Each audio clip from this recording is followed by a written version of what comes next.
ನಾವು ಈಗಾಗಲೇ ತಲಕಾಡಿನ ವೈಭವ ಪಾಠ ನೋಡಿದ್ವಿ, ಪಾಠ ವಿವರಣೆ ಎಲ್ಲ ಕೇಳಿದ್ವಿ, ಓದಿದ್ರು ತಾನೆ? ಮಾತಾಡ್ಬೇಕು. ತಲಕಾಡಿ ವೈಭವ ಪಾಠ ಬರ್ತಿದ್ದೆ ಯಾರು? ಕಣ್ಣ. ತಲಕಾಡನ್ನ ಊರು ಎಲ್ಲಿದೆ? ಯಾವೂರಲ್ಲಿ? ಕರ್ನಾಟಕದಲ್ಲಿ ಇದೆಯೋ, ತಮಿಳುನಾಡಲ್ಲಿ ಇದೆಯೋ, ಆಂಧ್ರದಲ್ಲಿ ಇದೆಯೋ, ಎಲ್ಲಿದೆ? ಕರ್ನಾಟಕದಲ್ಲಿ ಇರ್ತಕ್ಕಂಥದ್ದಲ್ವಾ? ಇದಕ್ಕೆ ಸಂಬಂಧಪಟ್ಟಾಗೆ ಬಹಳಷ್ಟು ವಿವರವನ್ನ ನೋಡಿದ್ವಿ. ಯಾಕೆ ತಲಕಾಡು ಪ್ರಸಿದ್ಧ, ತಲಕಾಡನ್ನ ಯಾರು ಕಟ್ಟಿದ್ರು, ಯಾರು ಆಳಿದ್ರು, ಯಾರು ರಾಜಧಾನಿ ಮಾಡ್ಕೊಂಡಿದ್ರು, ಯಾರ್ಯಾರ ಕಾಲದಲ್ಲಿ ತಲಕಾಡು ಹೇಗಿತ್ತು ಅನ್ನೋದನ್ನೆಲ್ಲ ನೋಡಿದ್ವಿ. ಒಂದ್ಸರಿ ಈಗ ಈ ಪಿಪಿಟಿಯಲ್ಲಿ ಕೆಲವು ಫೋಟೋಗಳನ್ನು ನೋಡೋಣ. ನಾವು ಪಂಚಲಿಂಗ ದೇವಸ್ಥಾನಗಳು ಅಂತ ನೋಡಿದ್ವಲ್ಲ, ನೋಡಿ ಇಲ್ಲಿ ಕಾಣಿಸ್ತಿದ್ಯಾ?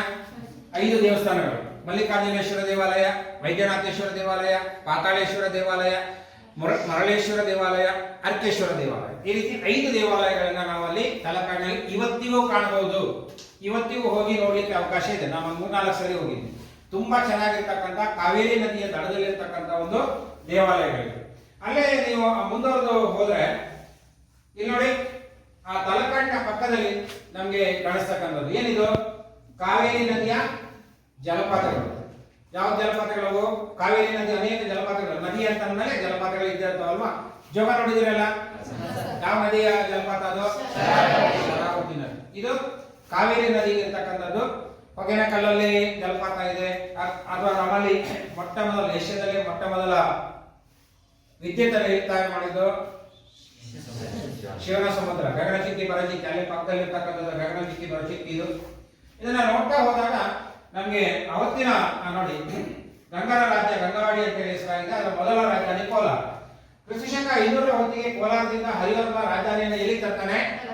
ತಲಕಾಡಿ ತರ್ತಾನೆ. ಈಗ ನೀವು ಹೋಗಿ ತಲಕಾಡಿ ನೋಡಿದ್ರೆ ಒಂದ್ ಕಾಲದಲ್ಲಿ ಅಷ್ಟು ಚೆನ್ನಾಗಿತ್ತ, ಅಷ್ಟು ವಿಜೃಂಭಣೆಯಿಂದ ಆ ಒಂದು ನಗರ ವಿಜೃಂಭಿಸ್ತಾ ಇತ್ತ ಅನ್ನೋದನ್ನ ನೋಡ್ಲಿಕ್ಕೆ ಸಾಧ್ಯ ಇಲ್ಲ. ಯಾಕಂದ್ರೆ ಸಾಮಾನ್ಯ ಊರು ಅಷ್ಟೇ. ಅಲ್ಲಿ ದೇವಸ್ಥಾನಗಳಿದಾವೆ, ಜೊತೆಗೆ ಆ ದೇವಸ್ಥಾನದ ಅಕ್ಕಪಕ್ಕದಲ್ಲಿ ಅಂಗಡಿಗಳು ಇನ್ನೊಂದು ಕಾಣಿಸ್ತವೆ ಅನ್ನೋದು ಬಿಟ್ರೆ ದೇವಸ್ಥಾನದ ವೈಭವ ನಮಗೆ ಕಾಣುತ್ತೆ ಹೊರತು ಊರಿನ ವೈಭವ ನಮಗೆ ಇವತ್ತು ಕಾಣೋದಿಲ್ಲ. ಅವತ್ತಿನ ಕಾಲದಲ್ಲಿ ಇದ್ದಂತ ತಲಕಾಡಿಗೆ ಸಂಬಂಧಪಟ್ಟ ಆಗಿನ ಚಿತ್ರ ಇದೆ. ಆ ನಂತರ ಇಲ್ಲಿ ನೋಡಿ, ಆ ದೇವಸ್ಥಾನಗಳು ಆಗ್ಲೇ ನಾನು ಅಲ್ಲಿ 5 ದೇವಸ್ಥಾನ ಒಟ್ಟಿಗೆ ತೋರಿಸಿದ್ದಲ್ಲ. ಹೊಯ್ಸಳರ ಕಾಲದ ದೇವಸ್ಥಾನಗಳ ವಿಶೇಷ ಏನು ನೋಡಿ, ಇಲ್ಲಿ ನೋಡಿ ಕಾಣಿಸ್ತದೆ ನಿಮಗೆ.